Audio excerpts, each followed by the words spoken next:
Morning, Busman 54. Making progress on the bus.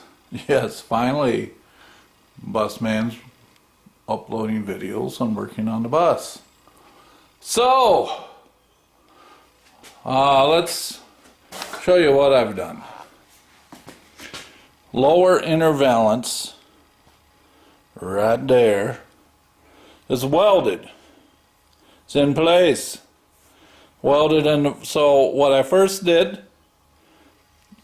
was I welded it to the frame.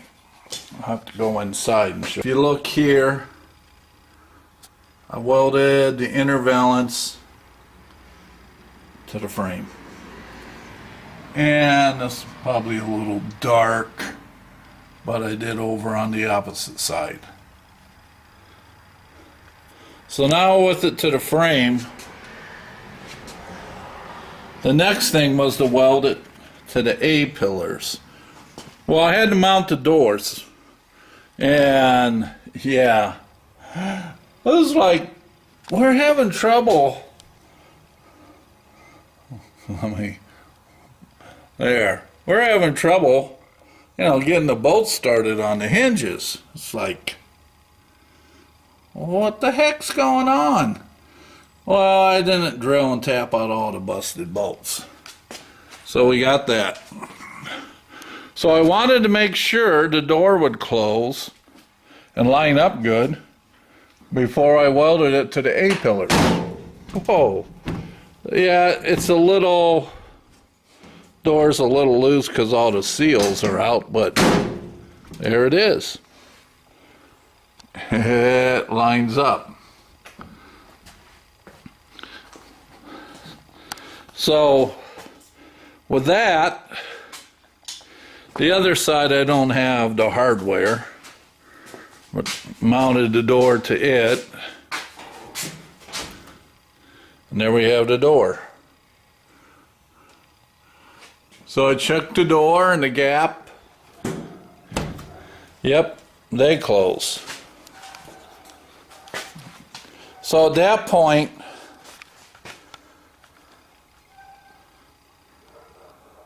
I was able to then weld the lower valance to the A-pillars. Let me turn this around.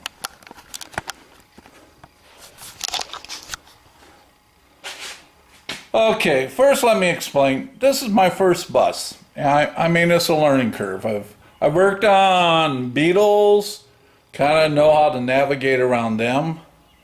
But a bus, boy, different experience. I've enjoyed it, but it isn't something that you go step one, step two, and you've done it before. You're not sure about your steps and not sure how much you should cut and remove of rusted material. So the top of the bus here, when I removed the A-pillars, it went droop and it drooped down. Well, the inner valance, it welds to the frame, but in terms of the A-pillars up and down, yeah, that didn't look too cool.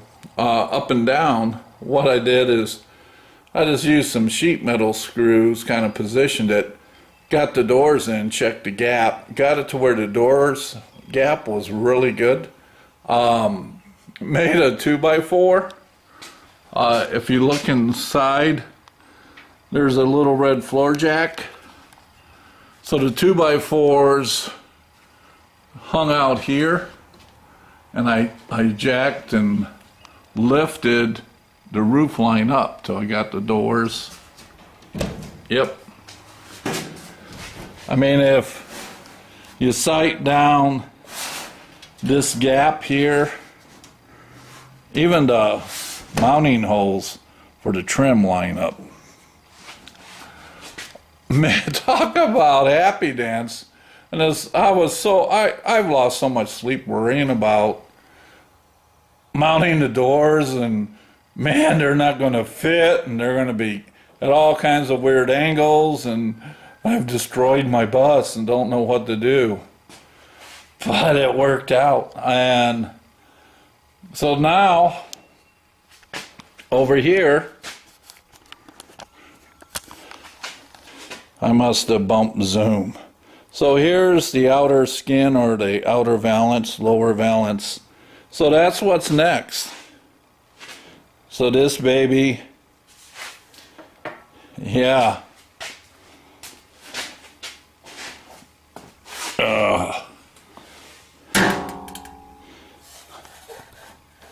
Whew.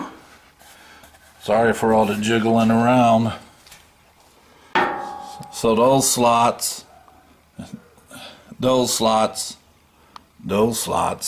line up.